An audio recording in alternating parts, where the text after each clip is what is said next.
I am thrilled and honored to introduce today's keynote speaker, Dr. Naomi Rodgers.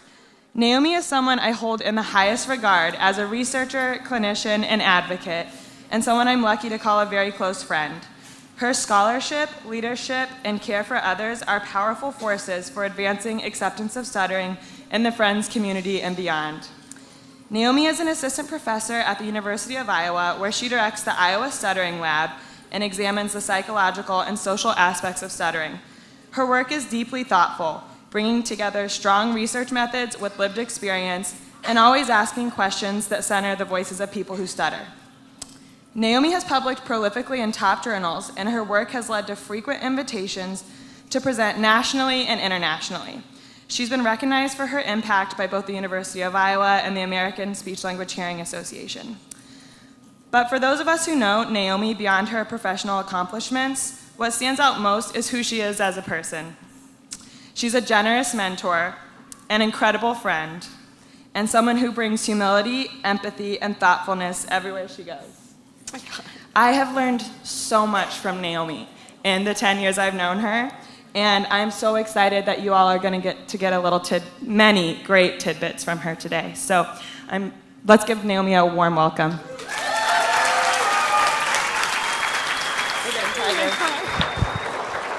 Love you, dude. Whew. Okay, didn't expect to start crying already. Thank you, Hope.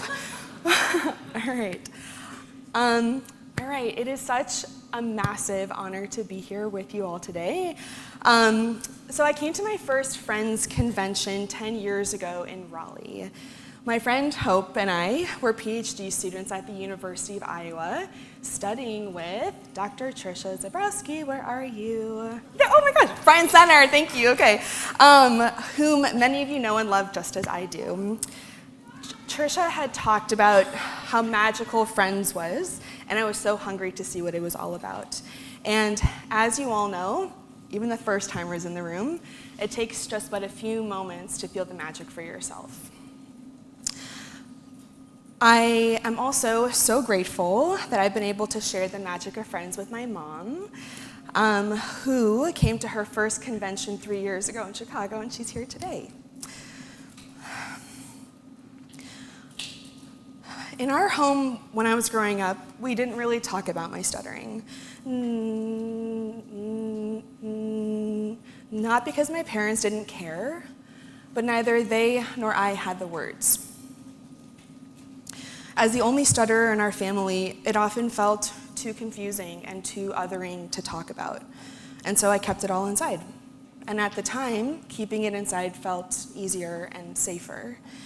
But over time, the silence and my drive to handle it alone compounded and really made my life a lot harder.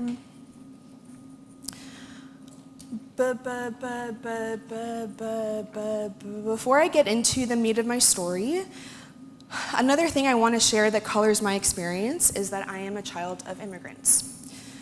My parents and grandparents fled Soviet Latvia in the 1970s, where being Jewish meant you stood out in ways that could cost you everything. In that world, difference wasn't celebrated. It was feared. I imagine that the Soviet culture my parents were raised in informed how they dealt with my stuttering growing up.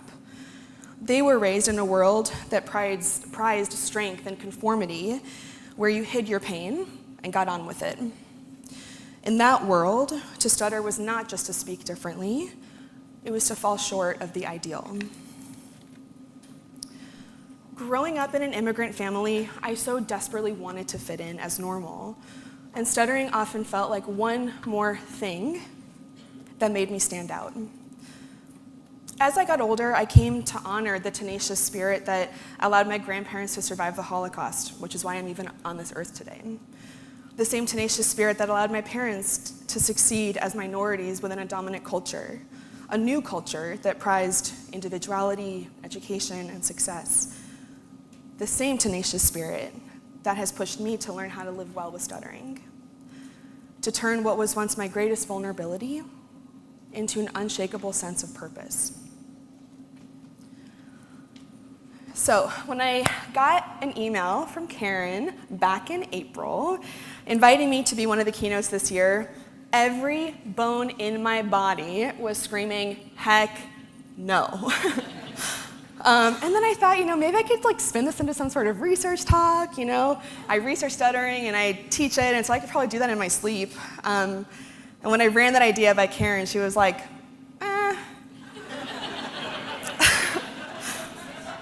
She told me that you all are going to be a lot more interested in hearing my personal story.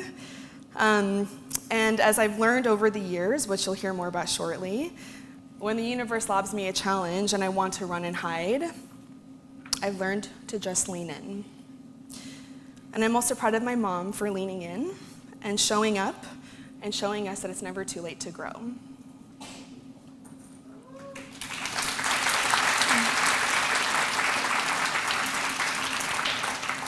All right, so I am going to take us on a bit of a storytelling journey, sharing 4 stories from different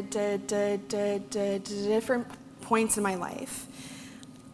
Between each story, you will hear short musical clips from a beautiful recent album called Cova Cove by fellow stutterer Luke Weiland, he's here for the first time this year, first timer.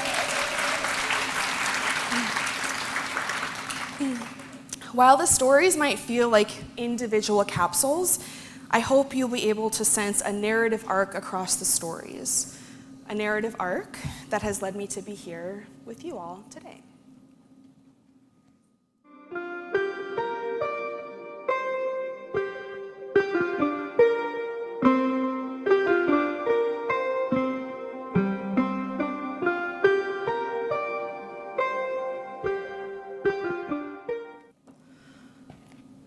I'm standing at the front of my high school French classroom.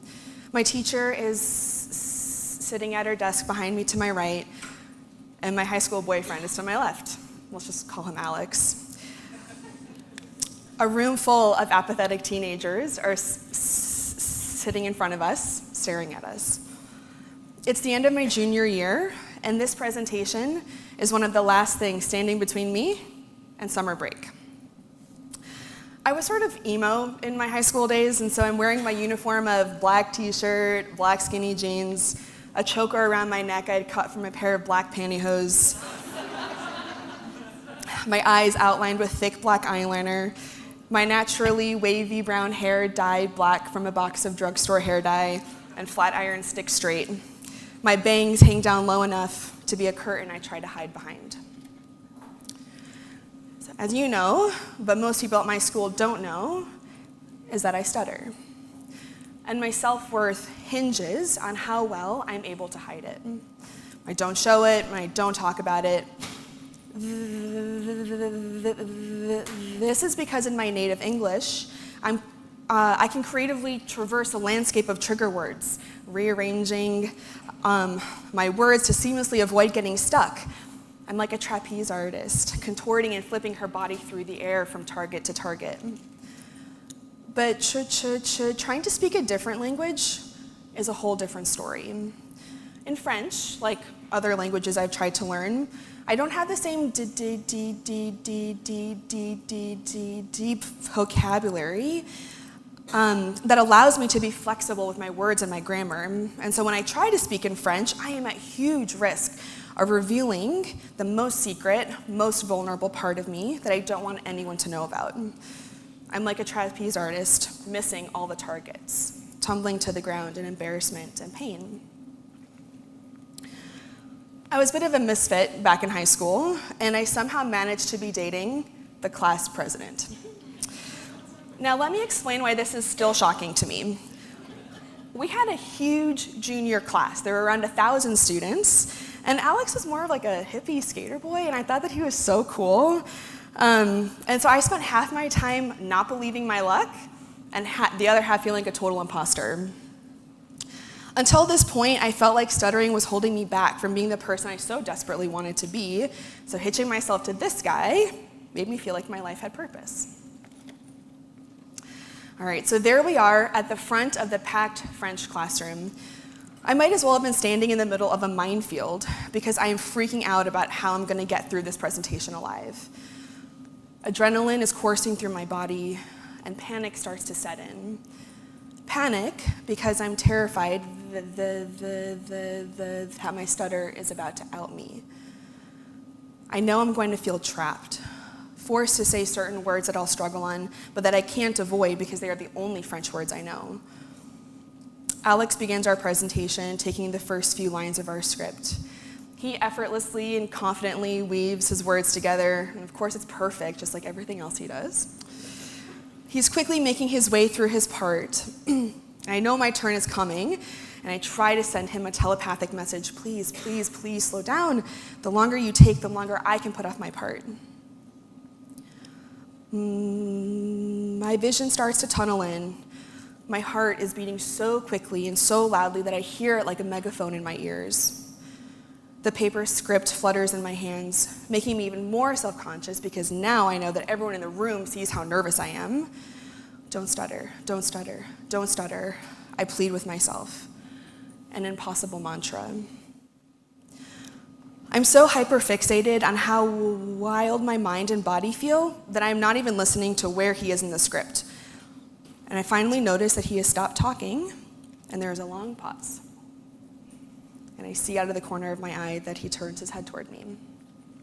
This is my cue. I open my mouth to say the first word, and time stands still. A flood of heat rushes over my skin, and I'm not conscious of my body in time or space. My body disassociates as it tries to protect me from being too aware of just how overwhelming this is. My words form into these big, tense blocks as they teeter from clenched silence to these forceful jabs of sound that pop through my tense muscles. While Alex's words sounded like a beautiful Mozart sonata, I am painfully aware that mine sounded like an abstract staccato jazz solo that makes no sense to the audience. As I keep stuttering on just about every word of my part, a red, blaring alarm is going off in my body.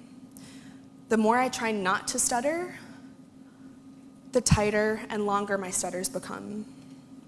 I am in battle with myself in front of everyone to see, my eyes shut tight, my head bowed down, trying to obscure people's view of my mouth.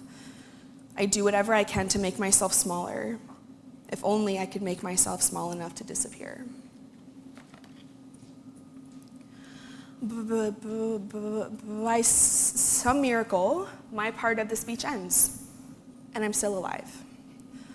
My tunnel vision fades, and a sea of eyes are staring at me. I start walking through the rows of desks, everyone's face following me. I'm in some sort of alternate state where my feet feel heavy, yet not feeling the ground below them. I make it back to my desk and collapse into my seat, shoulders heavy and hunched, my eyes on the ground, desperately trying to avoid the outside world. Instead of feeling a sense of relief that the presentation is over, I find myself in the belly of a huge, dark cloud of shame. My inner voice goes rogue, telling me how badly I failed. The instant replay of all my words that I struggle through has already started its loop, and I know it's going to continue and rob me of sleep tonight and haunt me the rest of the week. No one talks to me about what felt like an obviously devastating experience. My boyfriend, and all his golden boy energy, doesn't reassure me. My French teacher doesn't acknowledge it. Perhaps they do this out of kindness or because they think that I should have some space, but the effect is the opposite. Their silence doesn't make me feel understood or less self-conscious. It makes me feel invisible, utterly isolated, on an island of one, surrounded by words unspoken.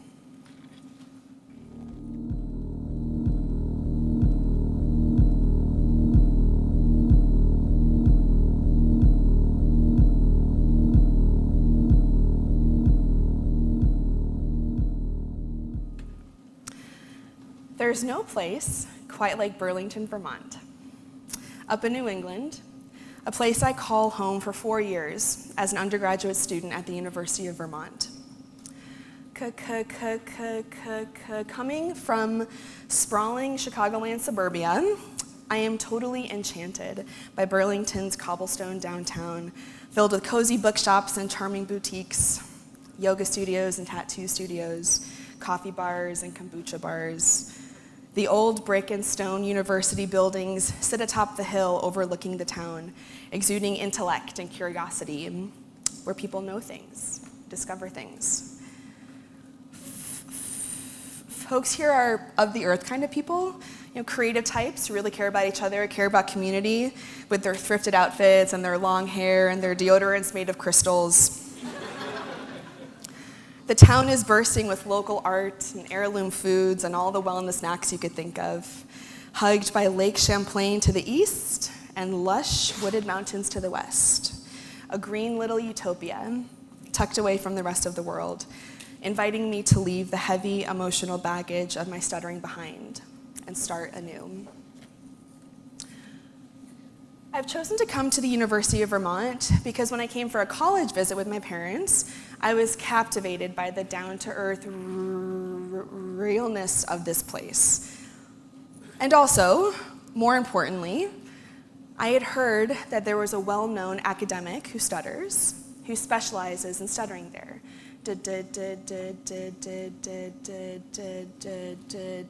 Dr. Barry guitar.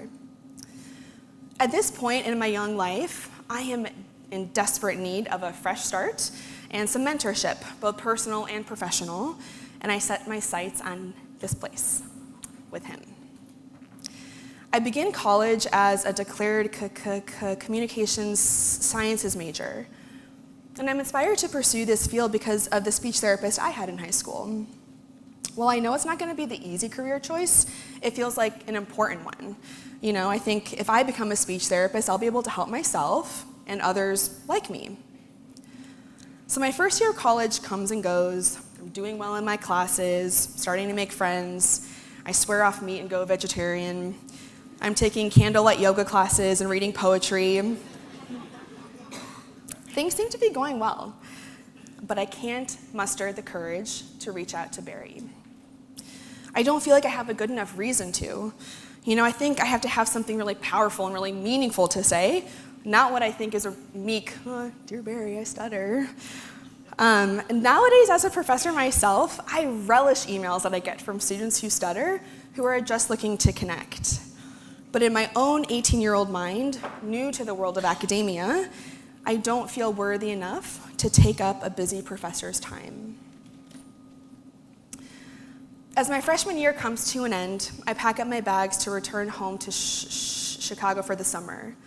My mom is a physician at Lutheran General Hospital, where she has worked her whole career and is adored by her patients and colleagues. She manages to pull some strings, as she does, to land me a job shadowing position with the medical speech pathologist there.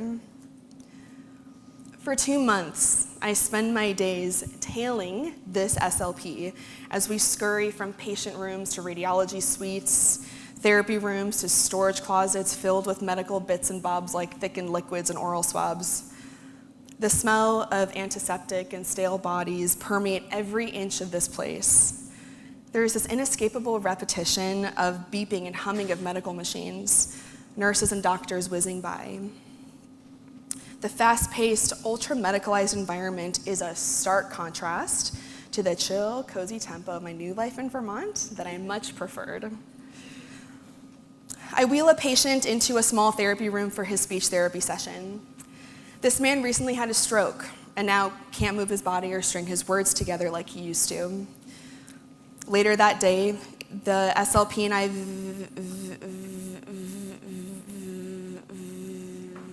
visit a patient at their bedside. This one recently had a brain tumor removed and is now learning how to swallow again. But before each of our patient visits, we glance through the patient's files, thick with medical notes and diagnostic reports and body scan images. The SLP spewing medical jargon about the person's condition. Whole people reduced to numbers and symptoms.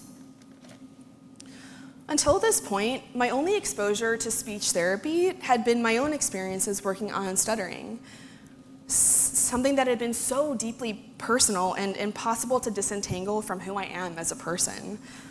And now I spend my summer days thinking about communication through such an intensely medical perspective. And I start to look at my own stuttering and communication differently through this highly medicalized lens that seems off to me. Here, medical interventions are administered to help people regain faculties they've lost or slow the progression of incurable diseases. Patients and doctors desperate for fixes at all costs. And I start to wonder, is this how all atypical communication should be approached? I mean, I haven't fixed myself. How are my future clients going to trust me to help them? If my speech isn't fluent, can I even do this work? Do I even belong in this field? My self-doubt grows and grows. I am still that self-defeating misfit back in high school.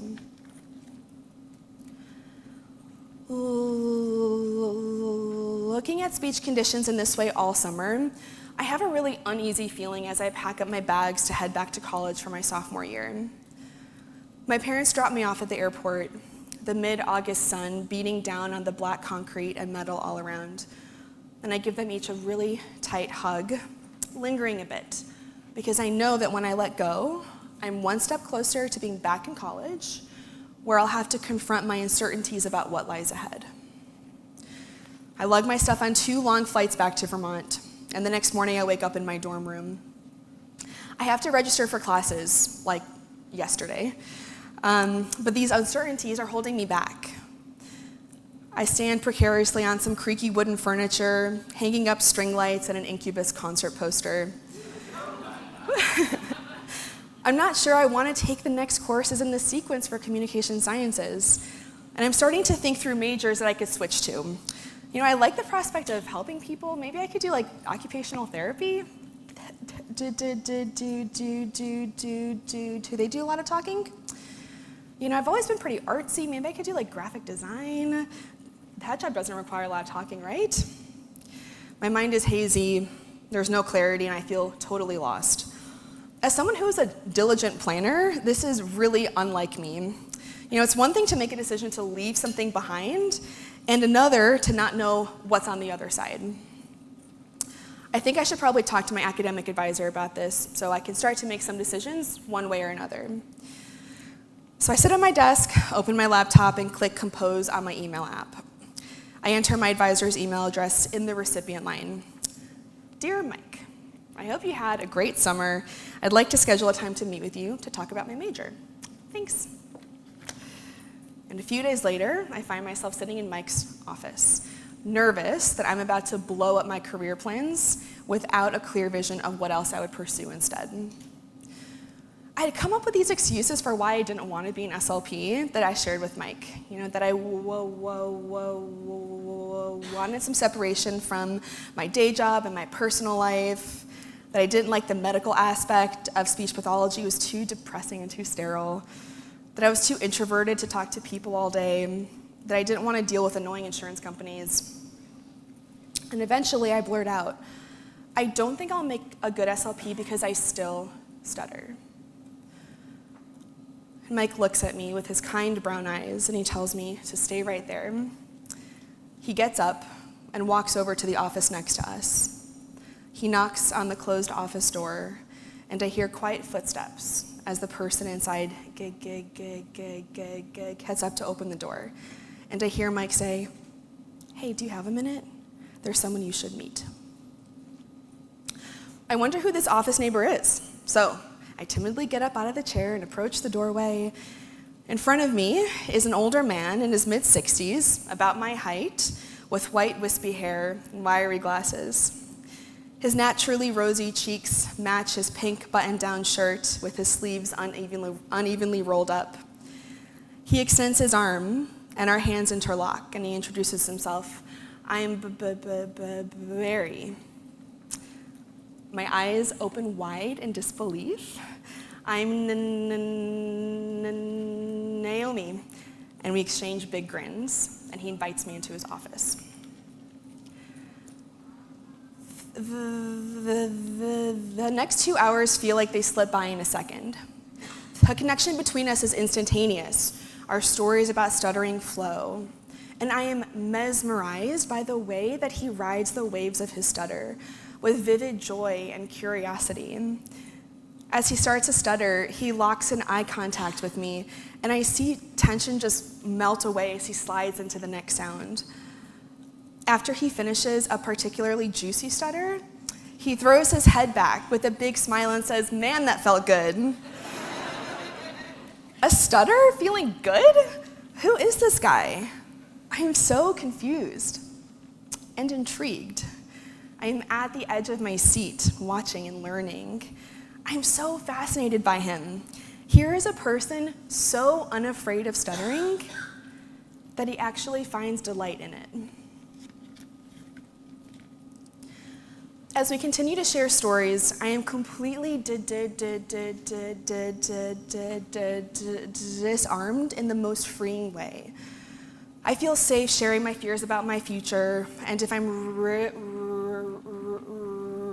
really cut out to be a speech therapist, sharing all the reasons I had conjured that I previously shared with Mike, and then I hit the punchline. I don't think I'll make a good SLP because I still stutter. And without missing a beat, very confidently declares, our field needs you. You're gonna make a great speech therapist because of stuttering, not in spite of it. And in that moment, I realize that it isn't my stutter that's holding me back. I am letting my stutter hold me back. And maybe I don't need to be fluent to be a good speech therapist or a good person.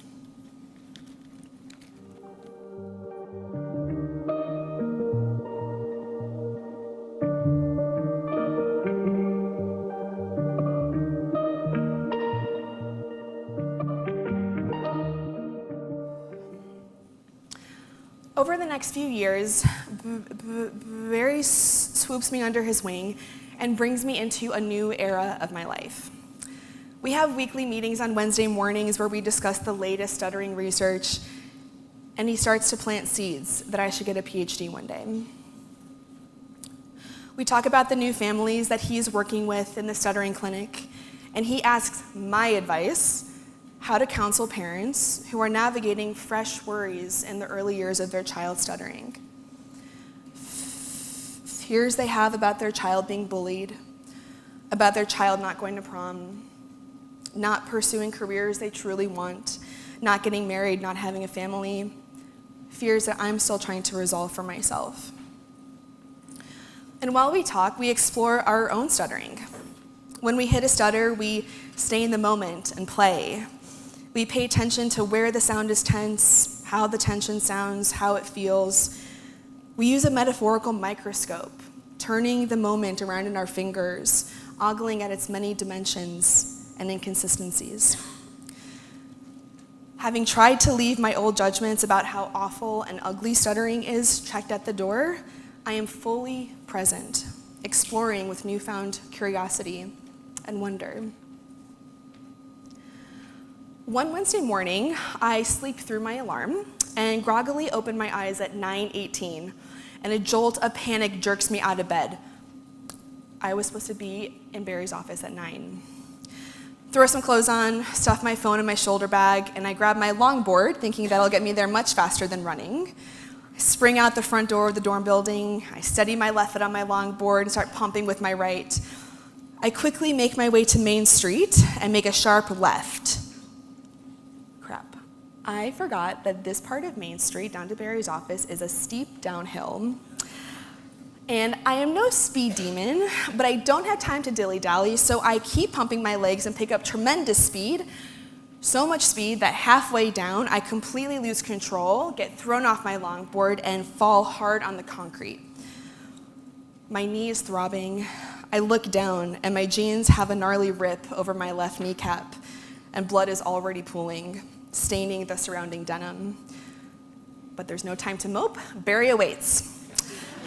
I hobble the rest of the way down the hill to Barry's office, giving me time to catch my breath before arriving at his door with a bloody knee at 9:30, an embarrassing half an hour late. Oh my God, Barry, I'm so sorry I'm late. He waves me in his office, "Hey, it's okay, come on in." And as I enter into full view, he continues, "Oh no, are you okay?" I recount the story. I slept through my alarm and I was trying to get here as fast as I could, but I took a tumble off my And as I'm stuck on the L in this moment with Barry, in his office where I've been trying this out the last few weeks, I'm able to just stay on the L without rushing or pushing through it, and I'm staying.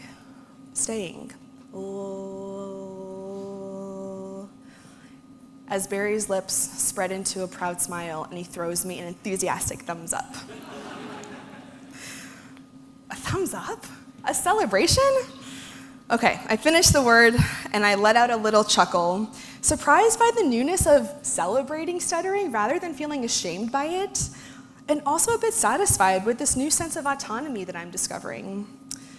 Up until knowing Barry, each moment of stuttering felt like being trapped in a small, windowless room, the walls closing in, my breath shallow,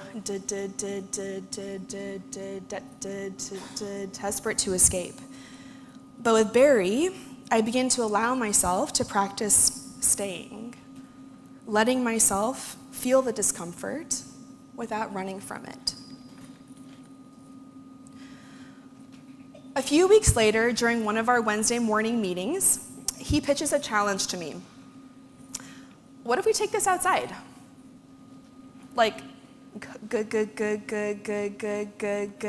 co-stutter out there? Yeah, we'll do it together. And surprisingly, I'm not feeling dread. I'm feeling kind of excited, kind of revved up, like in a good way. I feel ready for the challenge, especially because I know that I'll be doing it with him. I'll have someone I trust to hold me accountable, and someone I can talk it through with every step of the way. All right, let's do it. So I put my notebook in my bag, zip it up, and I stand up, I'm ready to go. Barry grabs his navy LL Bean fleece vest off the coat hook, puts it on, zips it up, puts his office keys in his pocket and zips that up. We give each other a nod and make our way out of his office. He closes the door behind him and jiggles the handle just to make sure it's locked. We head down the stairs and exit the side of the building right onto Main Street. It's a gloomy, chilly day and cars are zipping by. We push the crosswalk button. As we wait for the glowing green man to tell us it's okay to cross, we start to game plan.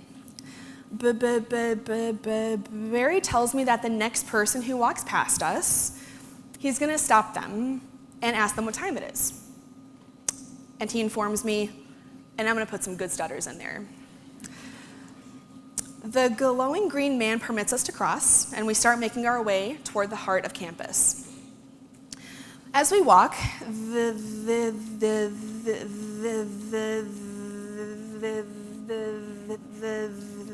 there is a young woman with fire red curly hair and a flannel coat and ripped jeans walking in our direction. She's not the kindest looking person, definitely giving vibes that she wants to be left alone. And as we get closer, I notice that she has headphones in, which is a definite signal that she does not want to be talked to. So my curiosity doubles, eager to see how this was going to go. Barry starts to slow his step as he extends his arm to get her attention. She sees him and slows her step as she pulls out one side of her headphone. She looks at him with her eyebrows raised, waiting for him to speak.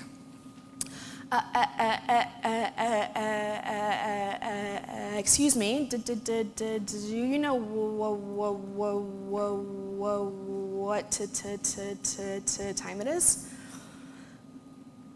The whole time, my eyes are locked on Barry, whose eyes are locked on this young woman, and I am astounded at how fearless he is. Once he finishes his question, she takes her phone out and tells us the time, seemingly unfazed by his stuttering.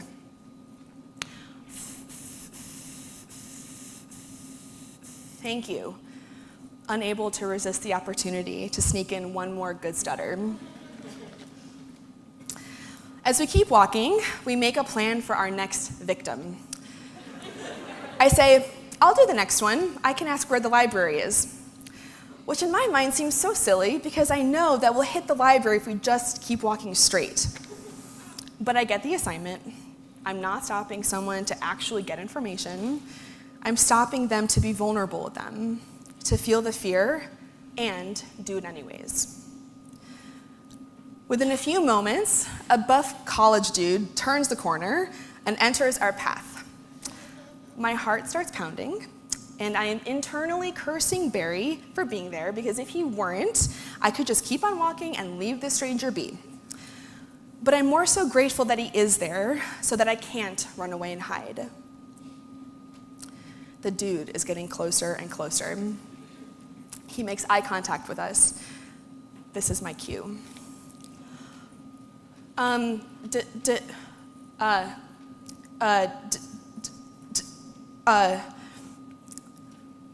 Panic instantaneously comes over me. There is a tug of war happening inside my body. Classic fight or flight. As I tiptoe toward the stutter, I want to show myself and Barry that I can do this terrifying thing, that I'm brave enough to step into the arena. But simultaneously, my body is signaling panic. Waves of adrenaline are coursing through my blood, my heart is racing, my skin feels hot, and the dark walls close in on me, making it hard to breathe. And yet, there is a new me, is pushing out the walls to make some space, wants to make herself known, telling me that these are my words to say. You know where the library is? I let out not just one stutter, but 3. I am so overcome by emotion that I don't even pay attention to what he says, which doesn't matter because I still know where the library is. And more importantly, I did it. In this moment, something clicks for me. When I let myself stutter, I'm not exposing myself to the fear of stuttering. I'm exposing myself to the fear of losing control. As Barry and I start to walk away, I let out a deep exhale and feel my heart rate start to baseline. Barry has a big smile on his face. All right, that was great, he assures me. It didn't feel great, I say back to him, feeling confused about the mixed emotions that I'm feeling. Of course it didn't, he said. It's not supposed to feel great, yet. He helps me see that with every interaction, I have a choice to make. I can choose to stick with the pain of avoidance, where fear is instinctual and escape is compulsive. Or I can commit to the pain of change,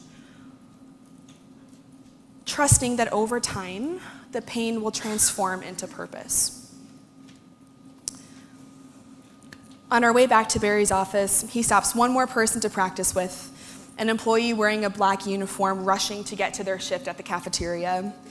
Barry seems to have a knack for finding unexpected listeners who probably feel like they have better things to do. He stops this person. He pitches the same question about what time it is, throwing in plenty of good stutters. And while the listener checks their watch, I throw Barry a thumbs up.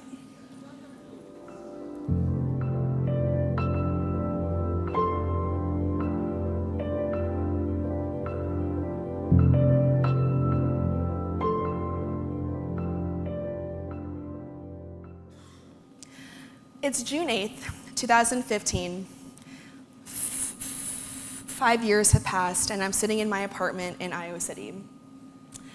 I've started exchanging OkCupid messages with VTGuy212. We're a 94% match, according to the OkCupid algorithm. Based on questions about our values, our political perspectives, how often we brush our teeth, and if we're secretly plotting the downfall of civilization. Not only does the algorithm tell us that we're a good match, but he's from Vermont, that little slice of the green northeastern utopia where I was transformed. We quickly established mutual experiences working with people with disabilities. He's working toward a PhD in special education, and I'm working toward a PhD in stuttering. Things are looking even more promising. I hear a beep notifying me that a message has come in. Among other topics in his latest message, he poses a question that is innocent to him, but loaded to me. What got you into the field? I sit there, staring at this question on my screen, my fingers standing like soldiers in silent formation on the keyboard, waiting for marching orders from my brain to start typing a response. How do I capture a lifetime of identity evolution around the way I talk in a brief message to a stranger on a dating app whose name I don't even know yet? Finally, my fingers start typing. That's not an easy question for me to answer, although it's an important part of my story and I'd be happy to talk about it later. Smiley face. We continue chatting over the next few days and agree to get together for coffee. We meet at High Ground Cafe in late morning on the upcoming Sunday. The lofted space flooded with summer sunlight and the smell of freshly brewed coffee. It's Flag Day, and Derek arrives in a low-key patriotic shirt, a plaid button-down with faded maroon, white, and navy. We find a table by the window. Derek with his black coffee, and me with my iced matcha latte, and we start chatting. At a natural lull early in the conversation, I ask, so do you want to hear about what got me into speech pathology?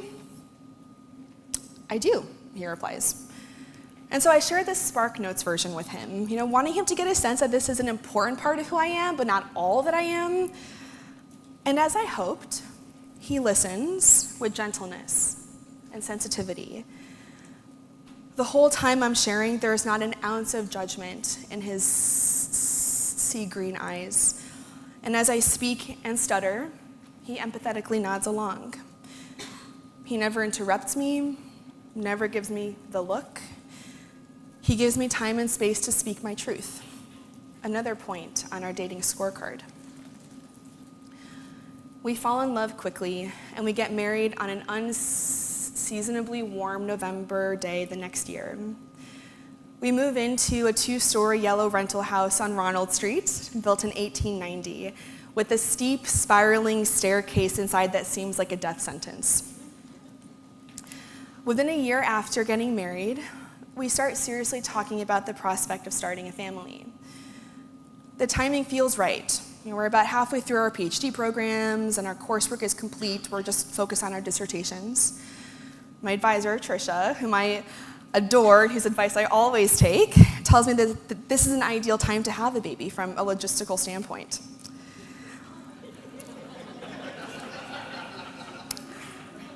So Derek and I start thinking things through, counting months to figure out the ideal timing, imagining turning our guest room into a nursery, researching which prenatal vitamins have the best bioavailability, contacting daycares because these days you have to get on wait lists before you even know you're pregnant. Yet I find myself hesitating to commit. And at the time, I'm not quite sure what the hesitation is or where it's coming from. Are these stairs unsafe to navigate with a big pregnant belly? Am I not ready to be robbed of my personal time? Am I unsure we can afford to raise a child? Am I scared to go through pregnancy and childbirth? What if I don't know how to parent at all?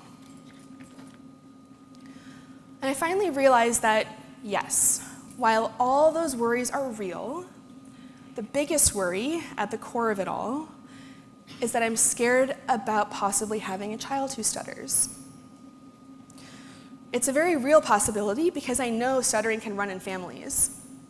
Yet this fear surprises me, because at this point in my life, I thought that I had arrived at some magical land of acceptance where stuttering couldn't hold me back anymore. I hadn't let stuttering make decisions for me in such a long time, so why was I letting it creep into this moment? I realized that I had accepted stuttering as a part of me, but I hadn't accepted that I could pass this part of me onto someone else. I wasn't going to let my inner voice go rogue like it did back in high school. And so I talked to Derek and other close friends, and I'm candid with them about my fears. You know, I struggled so much with stuttering growing up, and I don't want my kid to live through those same struggles too. And the resounding message that I hear from everyone was this: you cannot protect your child from hardship. If it's not stuttering, it'll be something else that challenges them. And even if they do stutter, who better to parent them than you? Hearing this from multiple people who I love and trust, I start to truly believe it. And the shame cloud that has started to amass overhead starts to dissipate and drift away, making way for the sun's warm rays to swaddle me in peace about this decision. October 26th, the following year, I start going into labor while sitting in a stats lecture.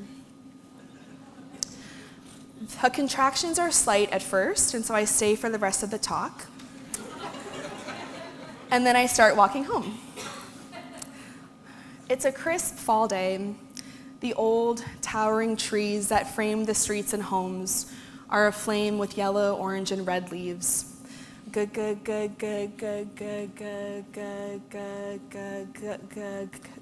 Gusts of chilly air carry crinkly leaves to the ground.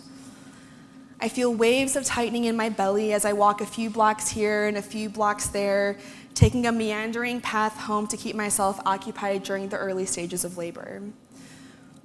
I find myself calm and self-assured.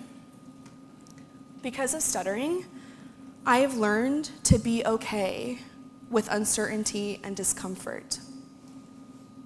Because of stuttering, I have learned to trust that my body does what it knows what it's supposed to do. Because of stuttering, I have learned that pain is inevitable and suffering is optional. I'll spare you the details, but 24 hours later, I am holding our daughter Margot in my arms, grateful for an expert medical team that saved both of our lives. My arms wrap tightly around her. My lips rest on the black peach fuzz on the top of her head, and I know that we're in this together. In that moment, I trade in fear about her future, her curiosity about how it would all unfold.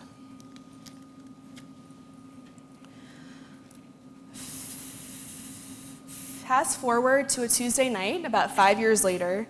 Margot has just started kindergarten. She has inherited certain things from me, like the smile lines around her mouth and her love of crafting and her perfectionistic personality. But to my surprise, not stuttering. It's approaching dinner time. Margot is sitting on a bar stool at our kitchen island, while I'm standing over a hot, sizzling skillet on the stove. I'm making her home fries, the way that my grandmother used to make for me. The tantalizing, nostalgic smell filling the kitchen. We chat about our day, and I stutter through my words, as I do. The matchstick potatoes have taken on a perfect golden crisp. I use the spatula to scoop them onto a plate, and I sprinkle a pinch of salt over them. And I reach over to place the plate in front of her, and I ask, do you want any ketchup? And she looks at me, and in her sweet little voice says, Mama, I like the way you talk.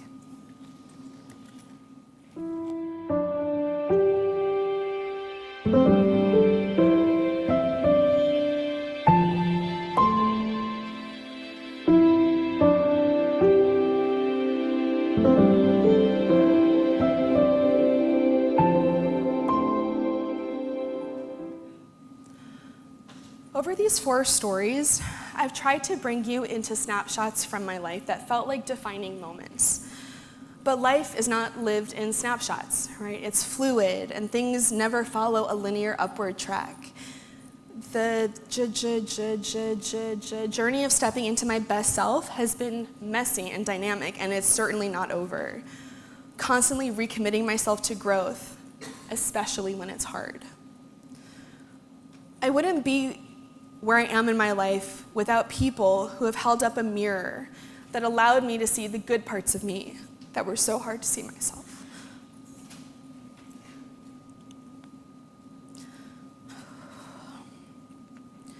It wasn't just Barry, like we heard in my 2nd and 3rd stories, and it wasn't just my daughter, like we heard in my last story. It's also been all of you, this community.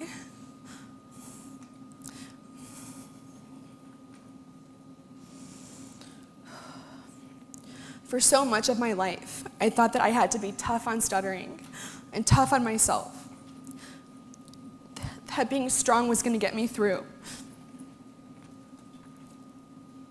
But this community has taught me that being strong isn't about building walls and gritting your teeth and doing it alone.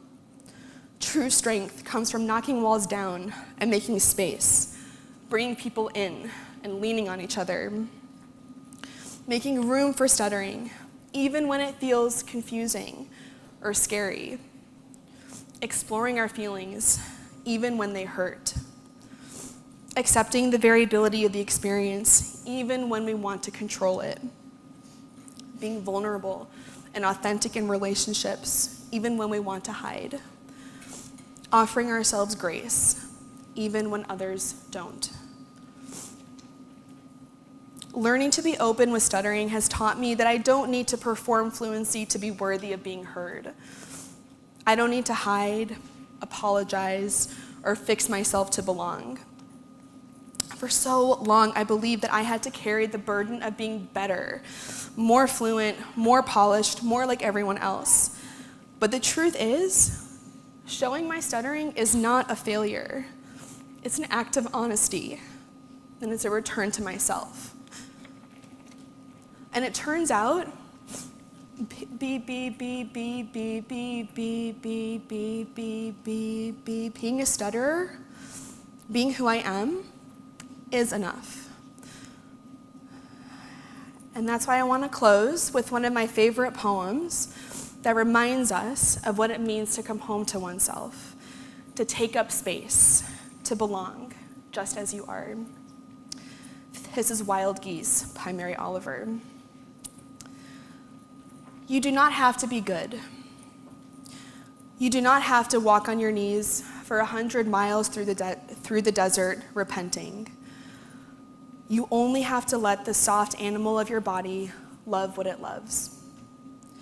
Tell me about despair, yours, and I will tell you mine. And meanwhile, the world goes on. Meanwhile, the sun and the clear pebbles of the rain are moving across landscapes, over the prairies and the deep trees, the mountains and the rivers. Meanwhile, the wild geese, high in the clean blue air, are heading home again. Whoever you are, no matter how lonely, the world offers itself to your imagination, calls to you like the wild geese, harsh and exciting, over and over, announcing your place in the family of things. Thank you.